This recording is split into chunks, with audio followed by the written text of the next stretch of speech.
Okay, you guys, here we go. Gonna do a panel for Olive. Gonna get that back panel squared away. Gotta get my thinking cap on. Can't go nowhere without your thinking cap. Now what I've done is I went ahead and, this is Olive's back panel. And what I've done is I went ahead and cut this out.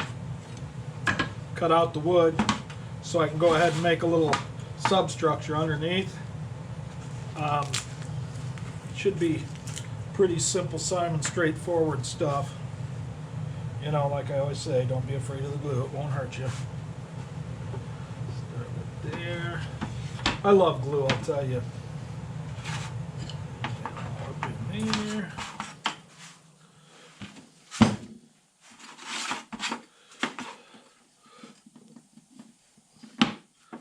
Now what we're going to do is we're going to reskin this existing door. And then we're going to go ahead and put insulation inside of here. And then we're going to put just a panel here on the back of aluminum so it's sealed. Might as well make our usual mess, right? Sure, I'm going to have people contact me and tell me how I waste glue. It's just wasteful. My glue, my choice. Don't care.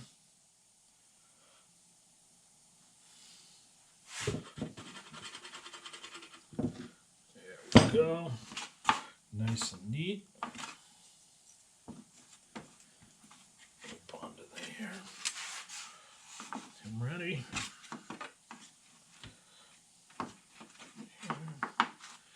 Ready.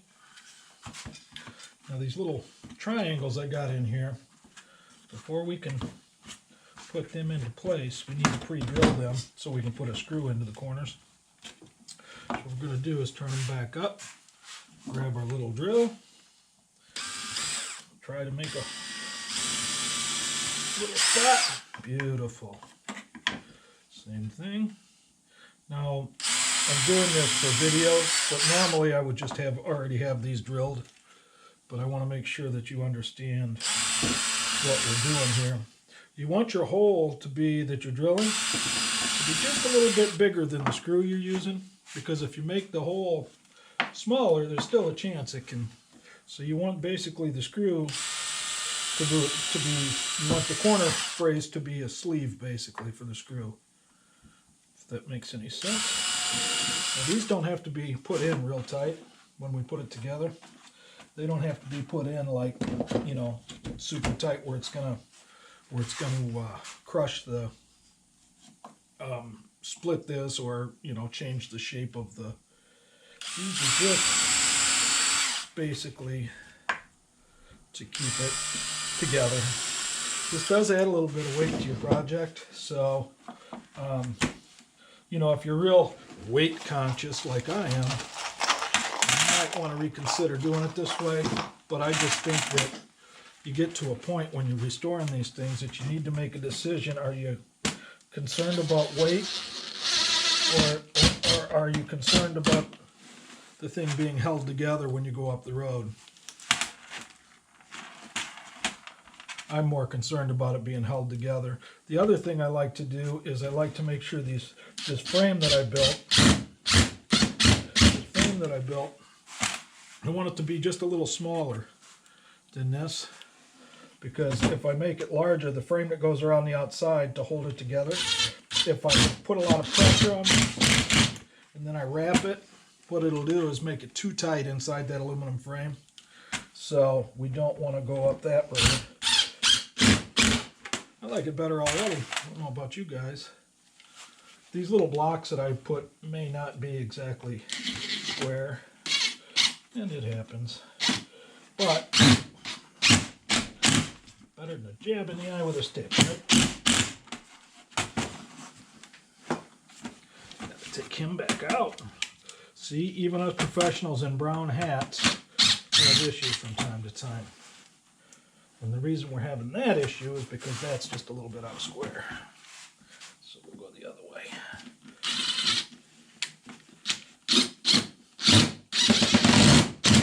Now they make cheaper cuts of 1x. And the problem with that is it's curved on the edges. It's not square. So if you get something that's like a furring strip, that makes it really tough to get the aluminum back to square. There. Now our door is going to be finer than frog's hair.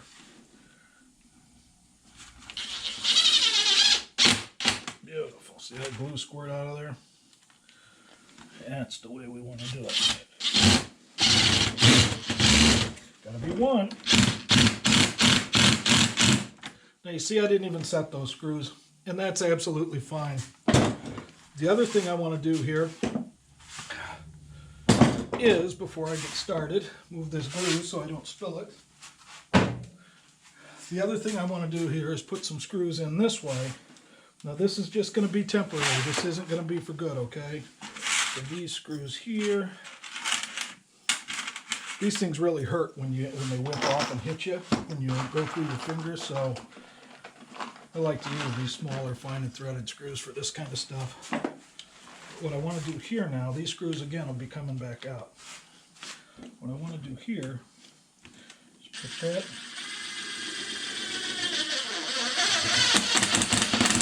Beautiful. Now what we've effectively done there is made our doors straight. You don't need them on all the sides, just two to keep it. Stuff out of the way. I see pain coming here.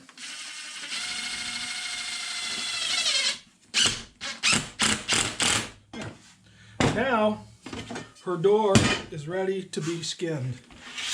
I'm going to put any weight on here. We're going to just put a brand new skin over this, bring it over and retrap it around. Before we get done with it, we're going to cut this out. Once we get everything done, we're going to cut this out, reattach this down here so it all pulls together nice and square. But we don't have to worry about that right. Well, I think we will worry about that. Second guess myself here a little. These screws, like I said, are all going to come back out, but I think we'll be prudent, since this has been slit, to go ahead and just put one in right here. Ow. You guys thought I was kidding when I said I saw blood coming.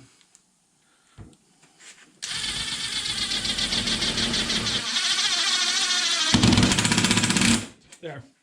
Now I can go ahead and reskin this thing. That's the door. Set it out of the way. We'll get our insulation and put it inside of here. $1,000,000 ready to go. We're not going to put the insulation in until we're done. Now what I did here was, this is our skin. It's already a little bigger than it needs to be, so we need to bring it down. What I did was I added 3/4 of an inch all the way around, except on this end, which I'll show you. These are my 3/4 of an inch. This was a rough cut piece. So what I want to do is take my time when I cut these things, because I promise that if you keep a good nice blade, nice sharp one, it just makes life easier.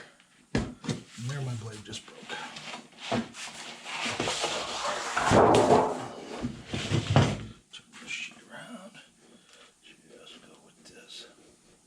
This stuff, if you take your time, really isn't.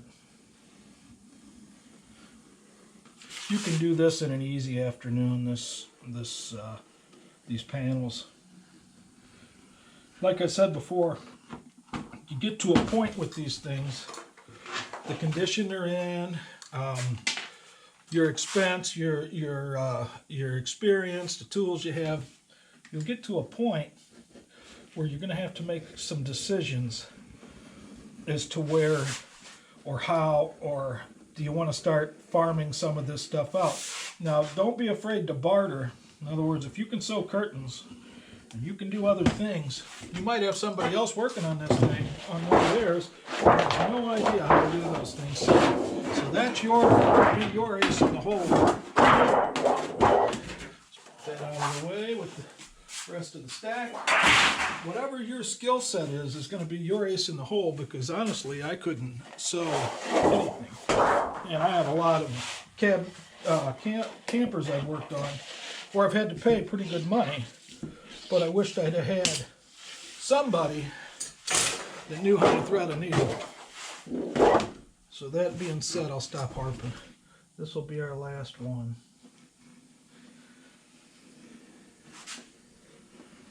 Now I'm using kind of a wide marker here, and there's a method to that madness.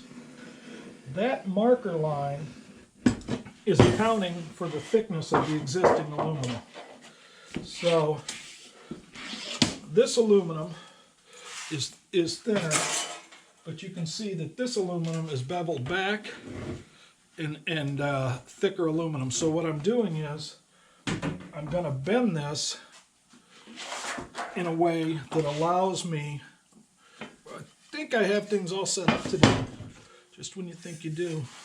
So what I'm going to do, what I'm going to do is bend this in a way that allows me more thickness so it doesn't hump up, so it humps up over that. You'll see. When I stop babbling, you'll figure it out. You guys ever babble? I do plenty. I do enough for all of us. This is my homemade aluminum brake here. It works pretty good. Now, I always tell folks, you got to be one with the metal. One with the metal. Don't be afraid to talk to it and finesse it. I mean, you can do something as there's a reason that piece of 1x2 is there. Okay. Move this back just a little.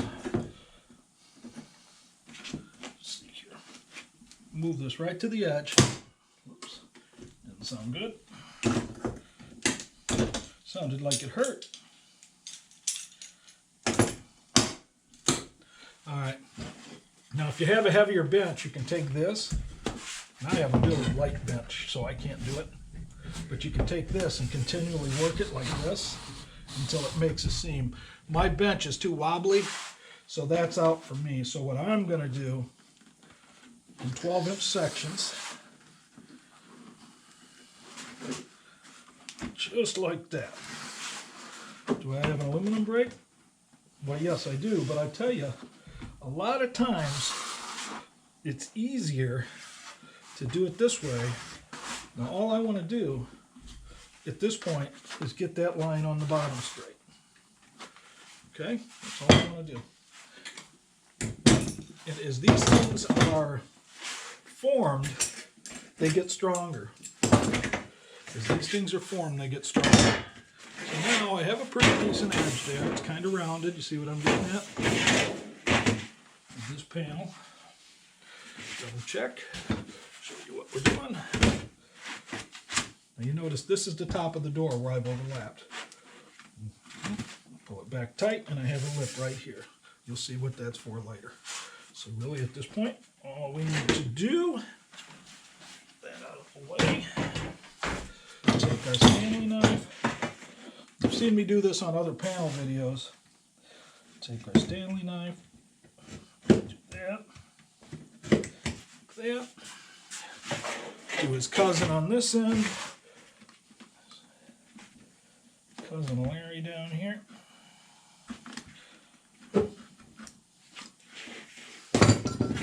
I don't like to use 10 snips for this because it just makes a mess out of the existing. You can roll that back just a little bit.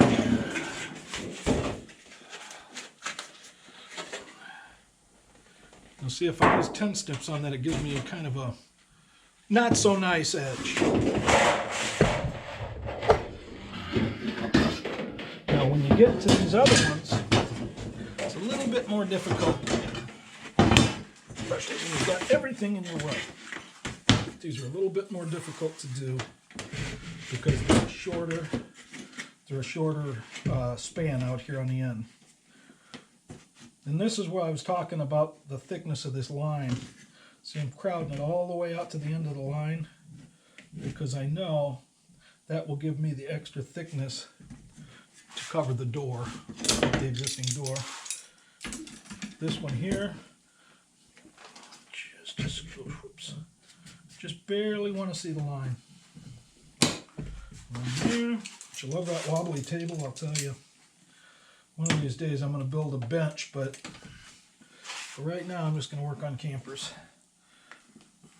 And if you want to get cut, I promise you can get cut like this. You have my word on it. Now what I want to do when I do these, I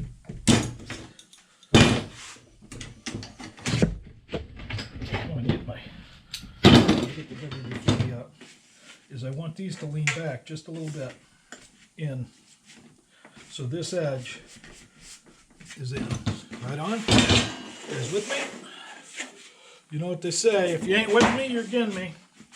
So now for this one, we are going to use the actual door. So, that goes there.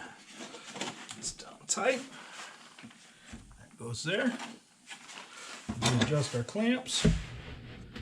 Hey, you're moving around. Knock it off. I tell you, a good cameraman would sure come in handy sometimes.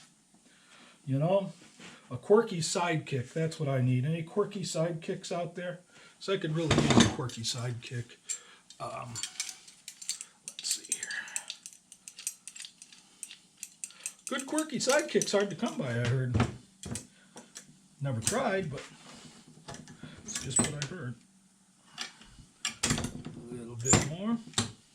Take your time when you do this stuff. This should be relaxing to you. This shouldn't be like, oh no, the world's coming to an end, it's got to get done, you know.